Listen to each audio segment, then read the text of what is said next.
Today we're going to demonstrate how to put in a Foley catheter to go along with your skill session that you guys are going to be coming to this Thursday and Friday. So first, there was some confusion about which side you should be on. That depends on if you are left-handed or right-handed. I'm right-handed, so I'm going to stay on the right side of the patient because I want this hand to be my guiding hand. If you're left-handed, move yourself around to the other side because you would want your left hand to be your guiding hand. So I'm going to stay on the right side. I've already moved the bed up. I've already got the patient ready. Obviously, you know that we would give them as much privacy as possible. You guys were good with that in lab, but today my goal is to show you how to do this sterilely because that's where we struggle. I always would recommend bringing in a second pair of sterile gloves, and we'll have plenty of those in here for you guys to practice with. In the event that something happens, I always just like to have two. Sometimes they rip, sometimes I drop one. You never know what you're going to get. So when you have your kit, I've already got it out of the bag. There was also some confusion about, do you have to do it on the table? Can you do it in the bed? That's a preference. Sometimes there's two right ways to do things. So if you do it on the table, that's fine, as long as you maintain sterile technique. If you do it on the bed, that's fine, as long as you maintain sterile technique.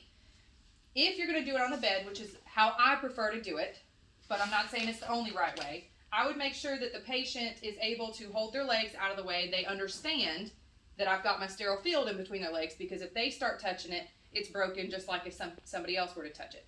If they are not able to, sometimes you can have somebody else come in and hold the leg. If you want another nurse or a CNA or somebody to help you, just beware of that. So again, I like to have it in the bed with me. So you can create your sterile field in here. And again, your first flap you want to open away from you. And you consider the outer one edge of your sterile field non-sterile, so you can touch the outer one edge. Then you have your gloves.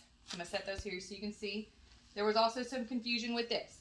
If you're going to use this, you use it while you have clean hands, not sterile hands, because if you're going to be touching and putting this underneath them, you're not going to be able to maintain sterility doing that. However, I throw this in the trash can. Here's the trash can. I don't use it. If I get urine or something in the bed, I'll just clean it up afterwards. So, sterile gloves. Everything in there is still sterile, so I'm going to need sterile gloves to be able to touch in there. Don't start touching in here until you put your sterile gloves on, because then your entire field is no longer sterile. So your gloves, again, outer 1 inch you can touch, and you can kind of tuck it to get your gloves to, that way these aren't flapping back inside to your gloves. Now this cuff that's going to touch your skin, you can consider that non-sterile. So you can touch non-sterile to non-sterile.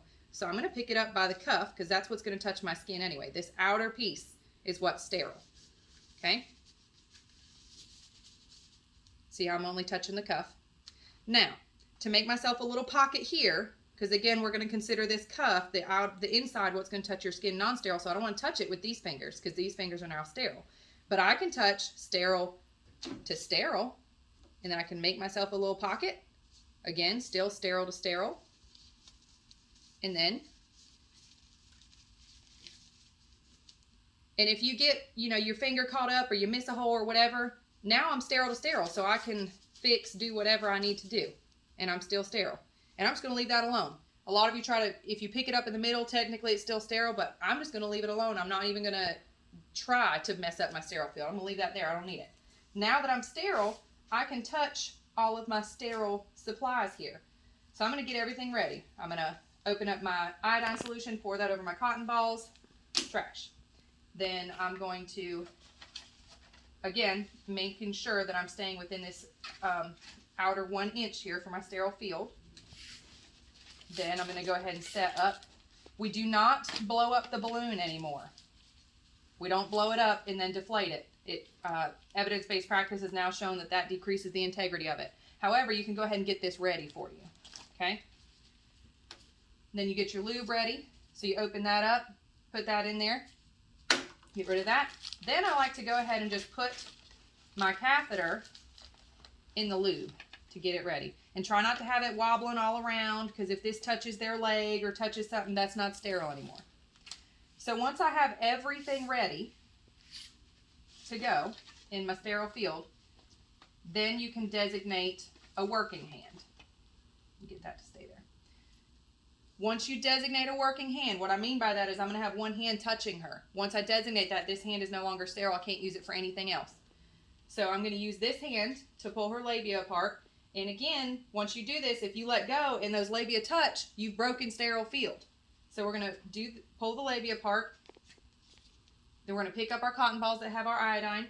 Down one side, trash. Next cotton ball, other side, trash. Down the middle, trash. Trash.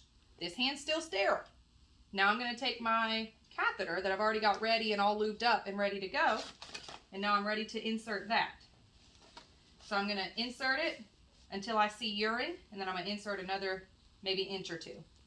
Then I'm going to kind of stabilize it with this hand as I'm getting everything else ready so I don't pull it out.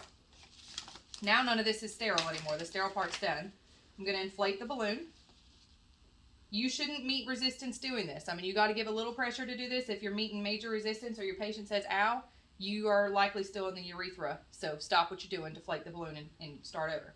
Once it's inflated, I'm going to pull that out. I'm going to secure it to the patient's leg.